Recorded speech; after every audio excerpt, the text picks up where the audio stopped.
Are you new to running and already have ambitions of running faster?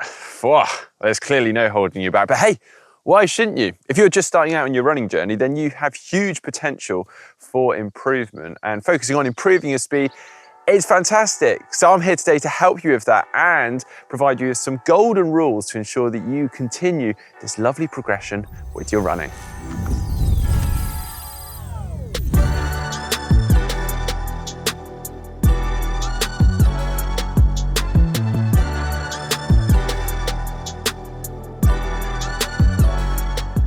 Now, it can be tempting to think that if you want to run faster, you just need to run more and run faster in your training. If only it were as simple as that. Well, actually, that will work to an extent, at least initially, and then you may find that you start to plateau, potentially even start to feel overtrained, fatigued, or even injured. Whereas it's much better to follow a structured and progressive training plan to really eke the most out of yourself. Now, in terms of what you should be doing within your running training weeks, and a majority of it should actually be still quite easy running, but you want to start including one, maybe two focused, key, and harder workouts, which are really focusing on the speed. So let's delve into what they should look like.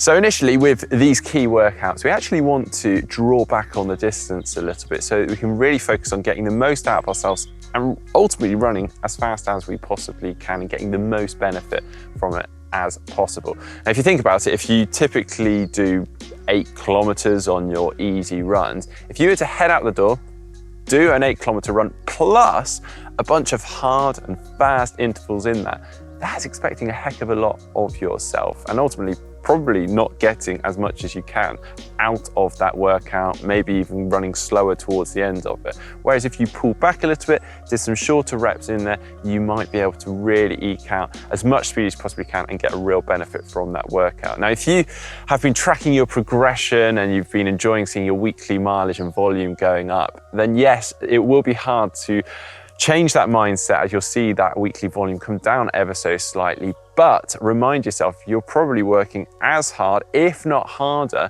than some of those longer, easier runs. Okay, so I'm telling you to head off and run faster, but hang on, before you do that, that's where I need to come in with my first golden rule. If you plan to run fast, then you need to make sure that your body is thoroughly warmed up. So before you start running faster, make sure you start off nice and easy, do a good warm up to get the body prepared. Obviously, as you start to run faster, you are technically putting more strain through your muscles, your joints, and so on. So you need to make sure they're nice and limber to avoid any niggles or any potential injuries. Now, how long that warm-up does depend on a few factors. Now, generally speaking, the harder the workout or the faster you plan to be running, then the longer that warm-up needs to be. The only time when I'd say you may be able to get away with a shorter warm-up is if you're potentially doing a progressive session where you're building up the speed throughout.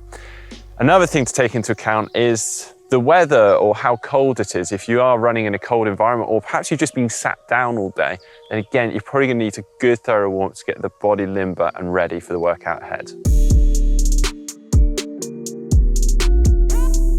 We're now moving away from just simply talking about specific speed intervals and hard workouts and talking about generally running faster, be that in a 5K, a 10K, in a race, and so on and so forth. One of the most important aspects and elements to being able to run faster is pacing. And this can take a little bit of learning and getting used to, but ultimately the idea is to evenly pace your run. That will allow you to get the most out of yourself and to be able to run fast. Now, there's a number of ways in which you can do this. You could use your phone.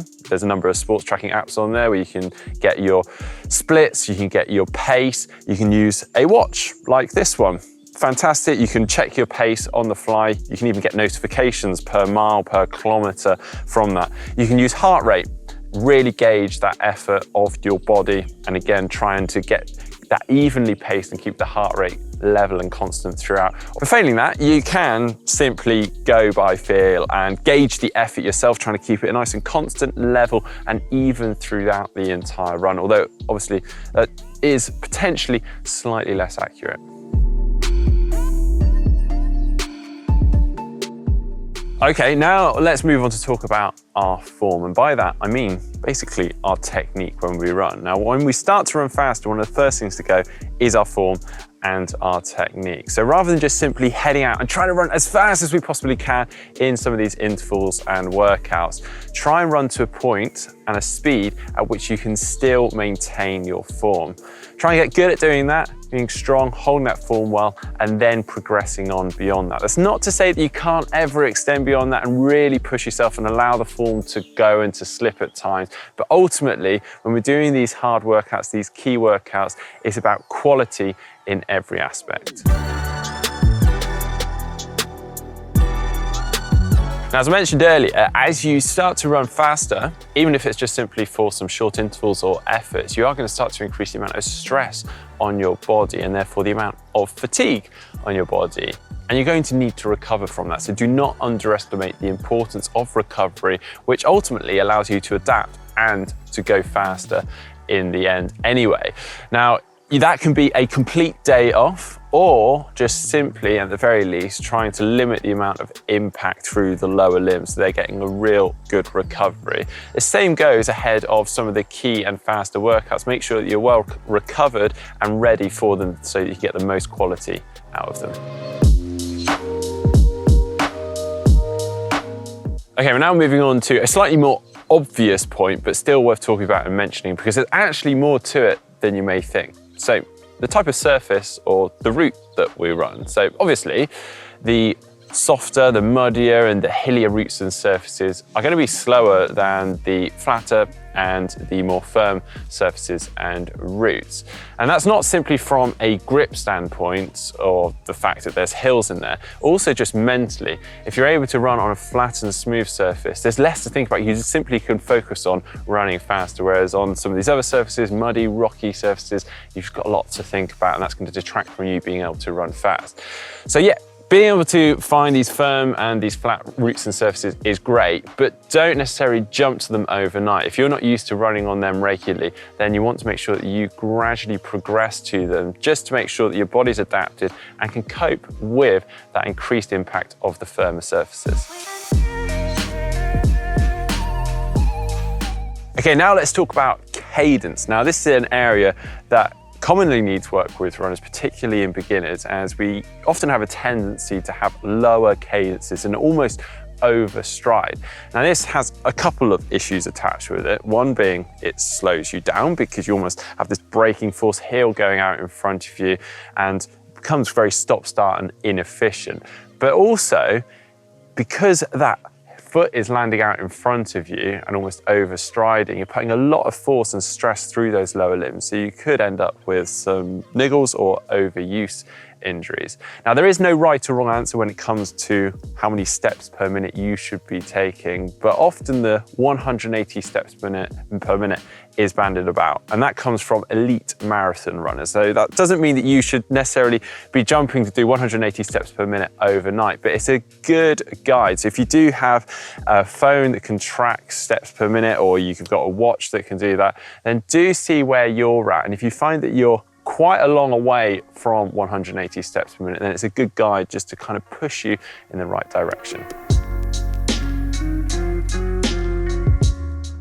Okay, so I've mentioned a few times today already about the increased stress in the body from running faster, but also potential for increased impact through the lower limbs when we run faster. So with that, it is a good idea to do some conditioning work to make sure that you can cope with that and you don't end up injured. But equally, just to be able to run faster does require a good strong core and conditioned muscles. So if you can find time to do some good structured conditioning work to help with your running performance as well as injury prevention is a really good idea. And if you do need any advice of that, we do have a couple of videos on the channel already. I'll pop them in the description just down below. Now, as I mentioned at the very start of this video, fast running and interval work in your training should actually only make up a small percentage of your overall training volume. So do not neglect those easier runs. They do make up the main bulk of your running after all. If you have any questions after today's video, please do drop them in the comment section down below, and I'll be delighted to try and get back to you